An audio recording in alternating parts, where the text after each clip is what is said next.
Good morning and welcome all of you. Today I am going to deliver the last lecture, lecture 12 of the series Velocity and Acceleration. In today's lecture, we will solve two important questions.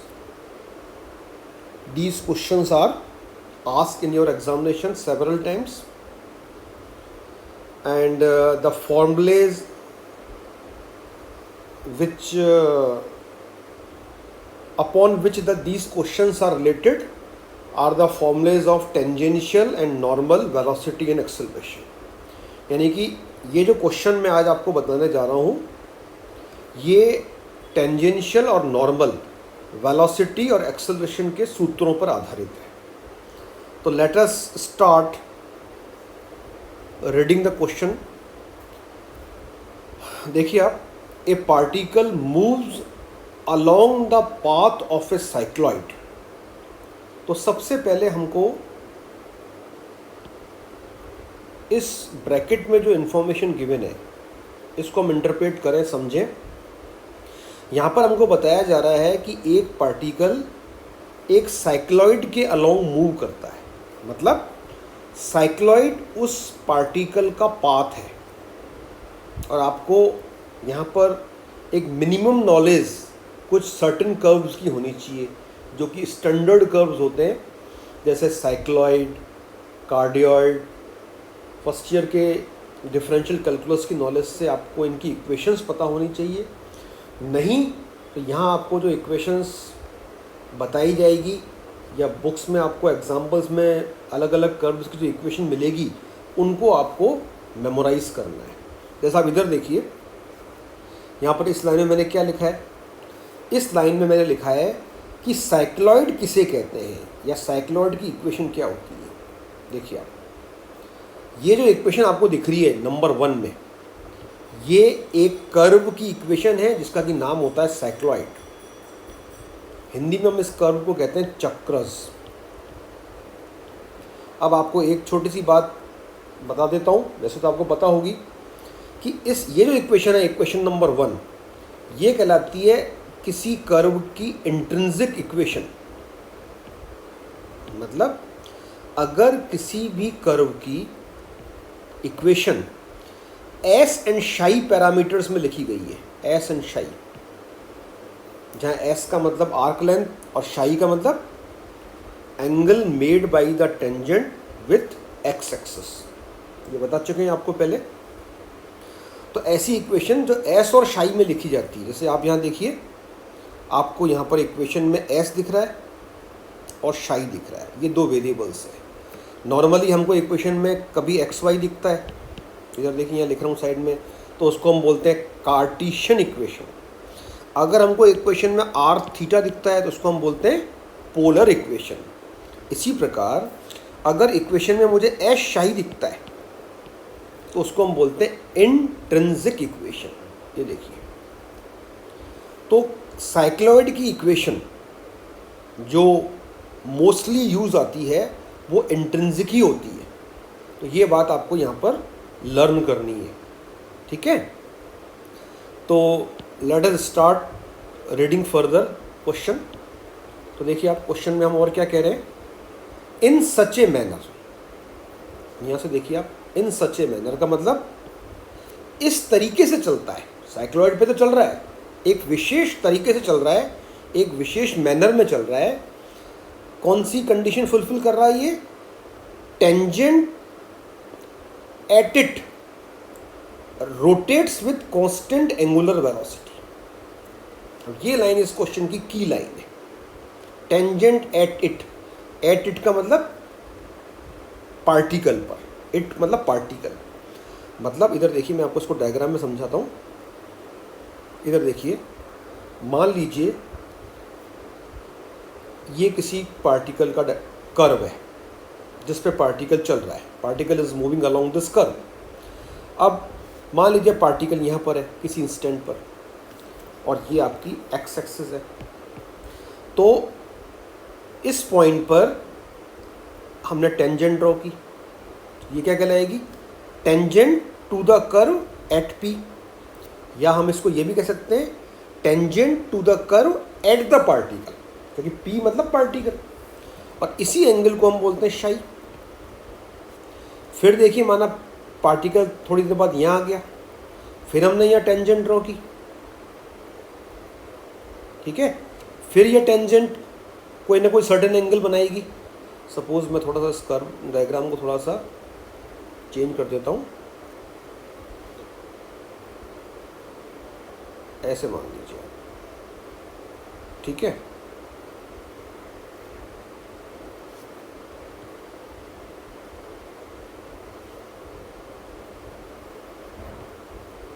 Okay, ये P point पर particle था, ये इसकी tangent है। फिर particle मान लीजिए थोड़ी देर बाद यहाँ आ गया क्यू पॉइंट पर, और फिर देखिए ये इसकी टेंजेंट हो गई।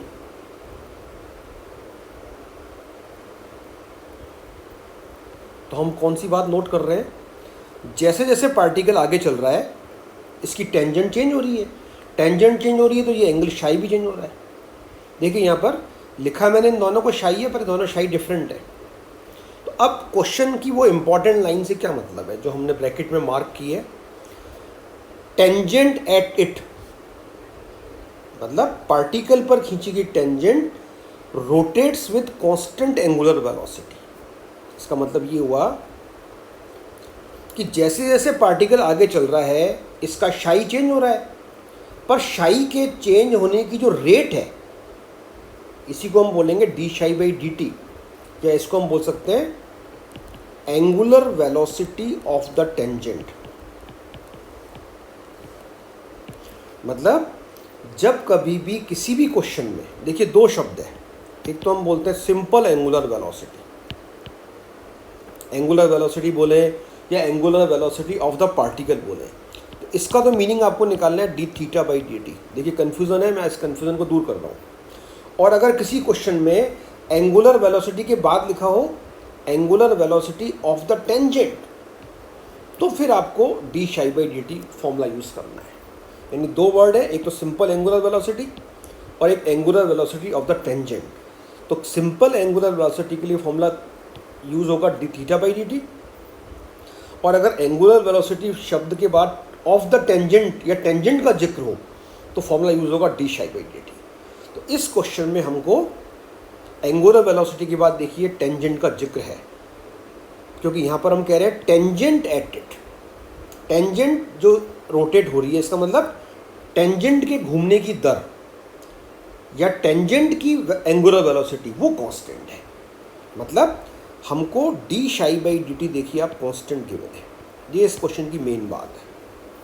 मतलब आप एंगुलर वेलोसिटी शब्द पढ़कर कहीं यहाँ पर आप D theta by d T न ले लें, तो पता कैसे पड़ेगा, देखिए टेंजेंट वर्ड से। अब ये दो बातें तो देखो गिवन है, अब आगे पढ़िए आप, show that acceleration of the moving particle is constant in magnitude. क्या मतलब हुआ इसका, मुझे क्या प्रूव करना है, मुझे प्रूव करना है कि अगर ये दो कंडीशन मुझे गिवन है, कौन कौन सी देखिए वापस से, एक तो पार्टिकल का path s equals to 4s sine psi, ये हालांकि गिवन नहीं था, ध्यान से देखिए, हमको केवल क्या गिवन था कि पार्टिकल एक साइक्लॉइड के अलोंग चलता है, तो हमने हमारी नॉलेज से ये लिखा कि साइक्लॉइड की इक्वेशन ये होती है। तो एक तरह से हमको पार्टिकल के पाथ की इक्वेशन इनडायरेक्टली गिवन है, ठीक है। दूसरा हमको क्या गिवन है, d psi by d t equals to constant given है, इसको मैंने मान लिया डब्ल्यू के इक्वल से मतलब माना। और फिर प्रूव क्या करना है, प्रूव करना है magnitude of the acceleration. Acceleration को हम इस चैप्टर में स्मॉल एफ लेटर से डिनोट कर रहे हैं, तो मुझे प्रूव करना है कि एक्सेलरेशन का मैग्नीट्यूड कांस्टेंट है, ठीक है। तो let us start solving the main question. सबसे पहले देखिए मैंने क्या लिखा है यहाँ पर, डिफ्रेंशिएटिंग वन का अवकलन करने पर विथ रिस्पेक्ट टू टी। अब वन कौन है साहब, देखिए अब इधर वन है मेरी ये इक्वेशन, 1 नंबर दिख रहा है आपको, s equals to 4s sine शाई 1 है। इसका मैंने दोनों साइड डिफ्रेंशिएशन किया विथ रिस्पेक्ट टू t, तो देखिए आप s का डिफ्रेंशिएशन ds/dt, और राइट हैंड साइड में 4a, तो ये कांस्टेंट है, तो ये तो डिफ्रेंशिएशन में एज इट इज़ रहेगा। साइन शाई का डिफ्रेंशिएशन क्या होगा विथ रिस्पेक्ट टू t, तो साइन शाई का differentiation with respect to t देखिए ये होगा, साइन शाई का पहले कॉस शाई, फिर शाई का d/dt। ओके, फिर देखिए मैंने क्या किया, फिर मैंने ओमेगा पुट कर दिया, किसकी जगह, ओमेगा मैंने पुट कर दिया। बताओ ओमेगा ऊपर मैंने किसको अज्यूम किया था, सॉरी ओमेगा बोल दो या डब्ल्यू बोल दो, किसको अज्यूम किया था, d/dt को। देखिए आप d/dt इज डब्ल्यू, तो d/dt की जगह मैंने ये w पुट कर दिया, तो ये वैल्यू 4a w cos शाई किसकी आ गई, ds/dt की आ गई। फिर मैं क्या लिख रहा हूँ, देखिए अगेन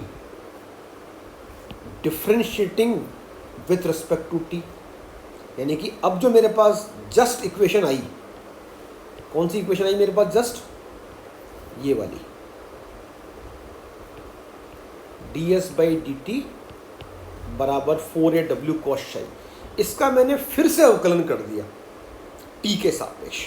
तो देखिए ये ds/dt का अवकलन, cos शाई का अवकलन माइनस साइन शाई, और शाई का फिर d/dt।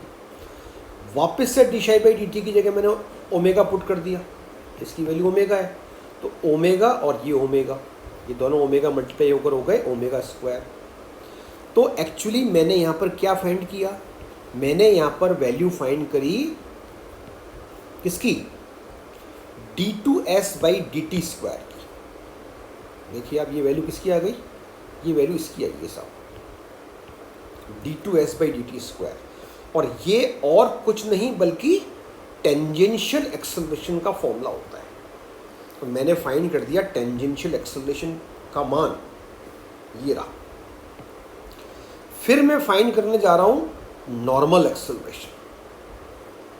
अब बताइए, नॉर्मल एक्सेलरेशन को आप पढ़ चुके हैं, ये होता है नॉर्मल एक्सेलरेशन का सूत्र v²/ρ। ओके, और इस सूत्र में v होता है ds/dt, ये पता है आपको, tangential velocity, v is tangential velocity, जिसका कि फॉर्मूला है ds/dt। अब ऊपर देखिए आप, ds/dt ऊपर हमने निकाला हुआ है, यस ये रहा, देखिए ये रहा ds/dt। ये क्या है ds/dt की वैल्यू, 4a w cos शाई। तो यहाँ पर आप नोट कीजिए 4a w cos शाई मैंने किसकी जगह पुट कर दिया, ds/dt की जगह। फिर नीचे जो ds/d शाई है, इसकी वैल्यू की जगह, इसकी जगह आपको क्या लिख रहा है, 4a cos शाई। ये कहाँ से आया, इसके लिए मैंने देखिए यहाँ पर रीज़न दिया है साइड में। हमारे पास चूंकि s बराबर 4a साइन शाई इक्वेशन ऊपर कर्व की गिवन है, रो क्या होता है, ये जो रो होता है ना साहब, ये होता है रेडियस ऑफ कर्वेचर। ये हमेशा कर्व की इक्वेशन से फाइंड होती है। तो इसका मैंने दोनों साइड डिफ्रेंशिएशन किया शाई के सापेक्ष, यही फाइंड करना है ds/d शाई। तो ये आ गया 4a cos शाई, साइन शाई का डिफ्रेंशिएशन। अब देखिए आप यहाँ पर हम डिफ्रेंशिएशन कर रहे हैं शाई के सापेक्ष, t के सापेक्ष नहीं कर रहे हैं, इसलिए d/dt नहीं आया है। और फिर मैंने इसका सिंप्लीफिकेशन कर दिया, ये आ गया। तो कुल मिला के मैंने टेंजेंशियल एक्सेलरेशन फाइंड कर लिया ऊपर, और अभी अभी जस्ट मैंने क्या फाइंड किया, नॉर्मल एक्सेलरेशन। ये नॉर्मल एक्सेलरेशन है। अब फाइनली मैं लगाने जा रहा हूँ सूत्र त्वरण का। तो आपको ये मैं बता चुका हूँ कि जब भी कोई भी सदिश राशि अपने लंबवत घटकों की मदद से निकाली जाती है, तो ये सूत्र यूज होता है, F बराबर under root tangential acceleration square plus normal acceleration square. अगर किसी क्वेश्चन में हम रेडियल और ट्रांसवर्स कंपोनेंट्स की हेल्प ले रहे होते, तो फिर इन शब्दों की जगह यहाँ क्या आता, रेडियल और ट्रांसवर्स आता। ऐसा भी शायद हम क्वेश्चन कर चुके हैं पहले। फिर उसके बाद मैंने कुछ भी नहीं किया, इन दोनों की वैल्यूज पुट कर दी मैंने जो ऊपर फाइंड की है, और इसको मैंने देखिए फिर सॉल्व कर लिया, ये आ गया 4a ओमेगा स्क्वायर। अब आपको लिखना है बराबर कांस्टेंट। क्या ये राशि कांस्टेंट है, तो आप कहोगे है। क्यों है कांस्टेंट, क्योंकि ये राशि वेरिएबल से फ्री है। वेरिएबल से फ्री का मतलब वेरिएबल इनमें इसके अंदर नहीं दिख रहे हैं हमारे को या नहीं उपस्थित है। वेरिएबल कौन है इस क्वेश्चन में? इस क्वेश्चन में वेरिएबल है एस, शाई, टी, है ना। तो आपको यहाँ पर इसके अंदर ना तो एस दिख रहा है, ना शाई दिख रहा है, ना टी दिख रहा है। That's why we are saying it is constant. तो ये प्रूव हो गया। इसके बाद हम नेक्स्ट एक और छोटा क्वेश्चन मैंने लिया है, ये भी आपके एग्ज़ाम में आता है। तो let us start reading this question. देखिए ये रहा क्वेश्चन, ये क्वेश्चन नंबर 2। प्रूव दैट, इसमें हमको प्रूव करना है एंगुलर एक्सेलरेशन। फिर आगे पढ़िए, in the direction of motion of A point. ठीक है, फिर देखिए एक बात मैं आपको क्लियर कर देता हूँ। जिस तरह से मैंने अभी आपको एंगुलर वेलोसिटी और angular velocity of the tangent के बारे में दोनों में अंतर बताया, ऐसे ही अगर कभी आपके सामने किसी क्वेश्चन में लिखा हो एंगुलर एक्सेलरेशन और आगे लिखा हो एंगुलर, एक तो हम सिचुएशन मान रहे हैं कि सिंपल एंगुलर एक्सेलरेशन वर्ड लिखा है, और एक सिचुएशन हम मान रहे हैं, उसको मैं मिटा देता हूँ, एक दूसरी सिचुएशन हम मान रहे हैं angular acceleration of the tangent, या तो ऐसे लिखा हो या लिखा हो angular acceleration in the direction of motion. तो इन दोनों में देखिए अंतर है। केवल एंगुलर एक्सेलरेशन वर्ड लिखा है तब तो इसका मीनिंग होता है d2 theta by dt square. लेकिन अगर ये दोनों वर्ड लिखे, angular acceleration of the tangent लिखा है या angular acceleration in the direction of motion लिखा है, इसका मीनिंग होता है d2 psi by dt square. ये बहुत इंपॉर्टेंट बातें हैं, ये आपको याद रखनी है। तो इस क्वेश्चन में क्या लिखा है बताइए? इस क्वेश्चन में लिखा है in the direction of motion.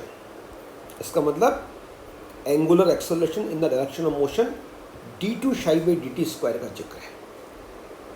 तो हमको प्रूव करना है कि किसी भी पार्टिकल के लिए जो कि एक प्लेन में एक कर्व के अलोंग मूव कर रहा है, उसके लिए d2 psi by dt square की वैल्यू ये होती है। ये पूरा एक्सप्रेशन लेके आना है। आसान शब्दों में कहें तो d2 psi by dt square की वैल्यू इसके इक्वल लानी है। देखिए क्वेश्चन समझ में आ गया, then it is very easy to solve it. सबसे पहले हमने d शाई बाई dt लिखकर स्टार्ट किया और इसको मैंने ऐसे एक्सप्रेस किया, d शाई by ds into ds by dt। देखिए आप, ये हम लिख सकते हैं डिफरेंशियल कैलकुलस के फॉर्मूलों की हेल्प से। इसमें क्या होता है, जब दो डेरिवेटिव आपस में मल्टीप्लाई करते हैं, देखिए दोनों रेड कलर में मार्क कर देता हूँ, और इन दोनों डेरिवेटिव्स में क्या खास बात होती है कि एक डेरिवेटिव का डिनोमिनेटर दूसरे डेरिवेटिव के न्यूमरेटर से कोइंसाइड करता है, तो हम इनको कैंसिल मान सकते हैं। तो कुल मिला के D psi by d T आ रहा है। अब ऐसे क्यों लिखा, सवाल आ रहा है कि ऐसे दिमाग में कैसे आएगा सबकी ऐसे लिखना है। तो देखिए आप, मुझे लाना क्या है, मुझे लाना है d2 psi by dt square को लेके आना है। ये अपने आप डायरेक्ट तो आएगा नहीं, ये स्टेप बाय स्टेप आएगा। पहले d शाई बाई dt आएगा, फिर उसका वापस डिफरेंशिएशन करने पर d2 psi by dt square आएगा। अब हमें जो रिक्वायर्ड एक्सप्रेशन है जो यहाँ पर बॉक्स में बंद है, इसके अंदर मुझे दिख क्या रहा है, क्या क्या रहा है, कौन कौन से क्वांटिटीज़ दिख रही है। मुझे इसमें v दिख रहा है, मुझे इसमें रो दिख रहा है। तो चूंकि v और रो लेके आने, और v जो होता है, मैं आपको अभी भी जस्ट ऊपर वाले क्वेश्चन में बताया है कि v का फॉर्मूला है ds बाई dt। तो मुझे कुछ ऐसा करना है ताकि ds बाई dt मेरा लिखने में आ जाए। तो यही काम मैंने देखिए इस लाइन में किया है मैंने। Just a minute, D psi by d T को मैंने जो इस स्पेशल तरीके से लिखा, इस स्पेशल तरीके में क्या खास बात है, D S by d T लिखने में आ रहा है, और D S by d T की जगह देखिए मैंने पुट कर दिया v। समझ में बात आई? तो इस प्रकार से ये इक्वेशन नंबर 1 आ गई। अब मैंने लिखा differentiating 1 both sides with respect to t. क्यों टी के रिस्पेक्ट में डिफरेंशिएट क्यों कर रहे हैं? क्योंकि साहब तभी तो d2 psi by dt square आएगा। अगर मैं d शाई बाई dt का एक बार वापस से अवकलन करूंगा t के रिस्पेक्ट में तो क्या आएगा? Yes, d2 psi by dt square, जो मुझे रिक्वायर्ड पूछा गया है। इसके बाद देखिए यहाँ पर इस लाइन को हम समझते हैं। ये यहाँ पर मैंने कैसे लिखा? मैंने यहाँ पर जो मेरा प्रोडक्ट रूल होता है अवकलन का गुणा का नियम, वो मैंने अप्लाई कर दिया। क्या कहता है गुणा का नियम? कि साहब जब दो पदों का गुणा हो रहा है और आपको उनका अवकलन करना है तो आप बारी बारी से अवकलन करोगे, एक को एज इट इज रखोगे, एक का अवकलन करोगे। तो देखिए आप, सबसे पहले मैंने d शाई बाई ds को एज इट इज रखा और v का डिफरेंशिएशन कर दिया विथ रिस्पेक्ट टू t। फिर नेक्स्ट स्टेप में मैंने v को एज इट इज रखा और डिफरेंशिएशन कर दिया मैंने किसका? डिफरेंशिएशन कर दिया मैंने d शाई बाई ds का। इसके बाद एक इम्पॉर्टेंट काम किया है, वो आपको याद रखना है, वो अपनी रिक्वायरमेंट है, नीड है। नीड क्या है? जो मुझे रिक्वायर्ड एक्सप्रेशन लानी है, जो बॉक्स में बंद है यहाँ पर देखिए आप, ये वाली एक्सप्रेशन, इसमें मुझे शाई दिख रहा है, शाई नहीं, इसमें मुझे रो दिख रहा है, रो। तो रो कौन होता है? रो होती है रेडियस ऑफ कर्वेचर, जिसका कि फॉर्मूला होता है ds बाई डी शाई। तो मुझे क्या करना है साहब, यहाँ पर जो ये जो दो डेरिवेटिव्स हैं, देखिए जिसको मैं बॉक्स में बंद कर रहा हूँ जस्ट, ये कौन है? ये 1/रो है ये, क्योंकि रो का फॉर्मूला क्या है? ds बाई डी शाई। तो 1/रो का फॉर्मूला बन गया d शाई बाई ds। ठीक है ना? तो मैंने d शाई बाई ds इन दोनों की जगह 1/रो पुट कर दिया। समझ में आई बात आपको? यहाँ तक आप एक बार पहले वापस से पॉज करके चाहो तो सुन लो। इसके बाद एक बहुत इंपॉर्टेंट काम किया। कौन सा काम किया? ये जो dv बाई dt है, इसको मैंने दो डेरिवेटिव्स के प्रोडक्ट में ब्रेक कर लिया। क्योंकि देखिए मुझे आप, जो मुझे रिक्वायर्ड एक्सप्रेशन है ना ऊपर, उसमें मुझे dv बाई dt नहीं चाहिए। है क्या इसमें dv बाई dt? देखिए इसमें देखिए dv बाई dt है क्या? नहीं है। इसमें dv बाई ds है, देख रहा है आपको dv बाई ds। तो मुझे dv बाई dt को dv बाई ds में लिखना है, तो इसका यही तरीका है। ये अभी भी मैंने आपको ऊपर एक्सप्लेन किया। ठीक है, अब इसके बाद मैंने वापस से देखिए आप ds बाई dt की जगह, ये जो ds बाई dt दिख रहा है आपको, इसकी जगह v पुट कर दिया। ये 1/रो यहाँ आई गया, देखो इधर, और dv by ds as it is आ गया। अब इसको और समझ लेते हैं, इसको सॉल्व कैसे किया। d बाई dt ऑफ 1/रो, तो आप देखिए d by dx of 1/x का फॉर्मूला क्या होता है? इसका फॉर्मूला होता है -1/x स्क्वायर। ये फॉर्मूला अप्लाई कर दिया मैंने। 1/रो का डिफरेंशिएशन हो गया -1/रो स्क्वायर, और चूंकि differentiation with respect to t है, इसलिए रो का वापस होगा d रो बाई dt। ये सिंपल आपके डिफरेंशिएशन की टेक्निक्स हैं जो कि आपको मास्टरी करनी है। अब ऐसा क्यों किया साहब? रीज़न क्या है? क्योंकि आपको जो रिक्वायर्ड एक्सप्रेशन है, जो ऊपर बॉक्स में बंद है, उसमें आपको d रो बाई ds लेके आना है। तो रो का डिफरेंशिएशन अपने आप देखिए आ गया पिक्चर में, d रो बाई dt। इसको फिर मैंने दो डेरिवेटिव्स के प्रोडक्ट में ब्रेक कर लिया, ऐसे कर सकते हैं। और फिर फाइनली ये जो ds बाई dt है, इसकी जगह अगेन v पुट कर दिया, तो ये v और ये वाला v दोनों बन गए v स्क्वायर। इस प्रकार से आपको ये वॉच करना है, ये समझना है, ये देखना है कि रिक्वायर्ड एक्सप्रेशन क्या है। उसके अनुसार आपको आपका क्वेश्चन को आगे बढ़ाना है, डेरिवेटिव्स के फॉर्मूलों की हेल्प लेनी है, और रो का formula, angular acceleration in the direction of motion का फॉर्मूला, ये सारे फॉर्मूले आपको इस क्वेश्चन में याद करने हैं।